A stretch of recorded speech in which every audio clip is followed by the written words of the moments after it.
दुर्गा नदी के किनारे बसा एक गांव फूलपुर। गांव में कुछ 100-150 लोग रहते थे। अंजलि, जो कि पास ही के जिले में रहती थी और 12वीं पास कर चुकी थी, उसके पिताजी ने बेटी को जल्दी विदा करने के लिए उसकी शादी फूलपुर गांव के मुकेश से करवा दी थी।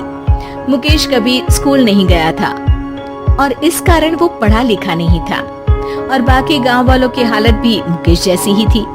मुकेश के घर में उसके माता पिता भी रहते थे। सासू माँ, मैं बाहर मंदिर तक जा रही हूँ, आधे घंटे में आ जाऊंगी। अरे अभी कहीं जाने की जरूरत नहीं है, चुपचाप जाके रसोई में रात के खाने की तैयारी करो। और ये घूंघट क्यों हटा लिया है तुमने? क्या पता नहीं कि इस गांव में औरतें बिना घूंघट के नहीं रहती?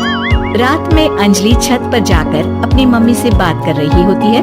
तभी गांव की 3-4 औरतें उसे देख लेती है और दरवाजे पर आकर उसकी सास से शिकायत करने लगती है। और क्या हुआ? अरे छत पे तो देखो, आपकी बहू मटक मटक के किसी से फोन पर बात कर रही है। दिन भर फोन पे लगी रहती है। अरे कल तो मंदिर के पास वो क्या कहते हैं, सेल्फी ले रही थी। शहर की बहू रखना अच्छा शान की बात है, पर देखना इसके लक्षण से ये तो तुम्हारे परिवार को बदनाम ना कर दे। ये पहली बार नहीं था जब सास से गांव के लोगों ने अंजलि की बुराई या शिकायत नहीं की हो। अब तो ये रोज की बात थी। अंजलि ये सब सुन लेती है। जब वो नीचे जाती है तो मुकेश भी वहाँ आ जाता है। सास कहती है, बेटा, लोग घर आकर शिकायत करने लगे हैं बहू के कामों की। देख लो, पति हो, संयम से रखो इसे। माँ जी, मैं तो अपनी माँ से बात कर रही थी क्योंकि यहाँ कोई बात करने लायक ही नहीं है और अब मैं माँ के पास ही रहूंगी। वहाँ क्या रहना, वहाँ बाहर के लोग तो ठीक है पर घर के लोग भी इज्जत ना दे सके।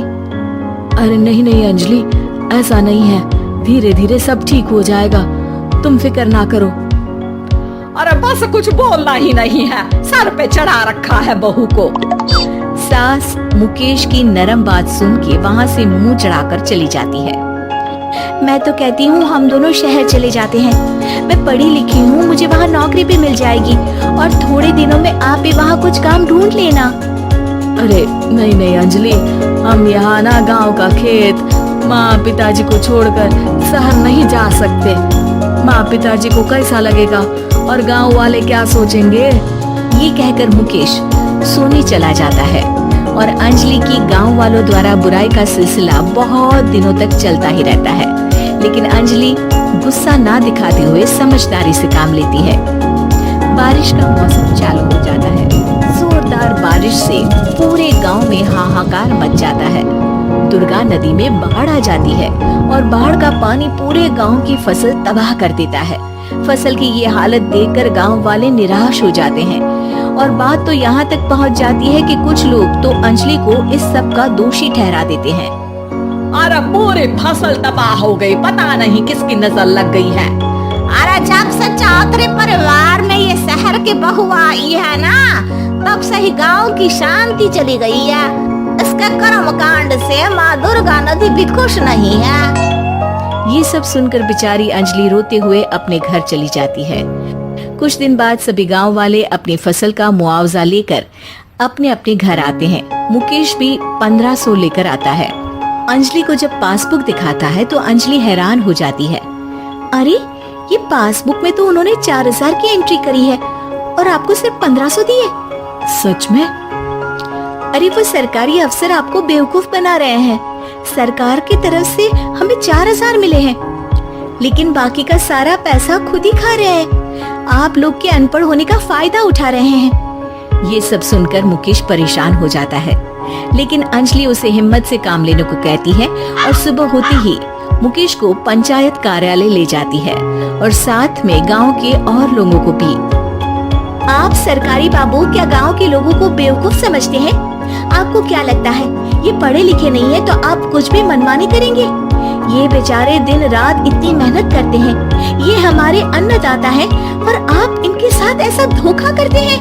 अरे क्या बके जा रही है ये लड़की? किस धोखे की बात कर रही है? तुमने कांड करके नदी माँ को नाराज करके हमारा नुकसान करके इसे चैन नहीं मिला क्या?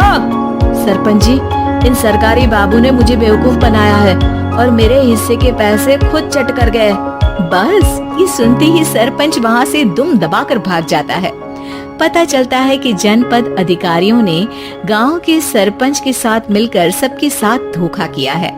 सब लोगों का विरोध शुरू हो जाता है और आखिर में अधिकारी सब गांव वालों के हिस्सों के बचे हुए पैसे उन्हें लौटा देते हैं और कई दिन तक सरपंच गांव में लौटता ही नहीं। अंजलि, तुम नहीं होती तो हम गांव वालों को तो पता ही नहीं चलता कि ये हमें हर बार बेवकूफ बनाते हैं।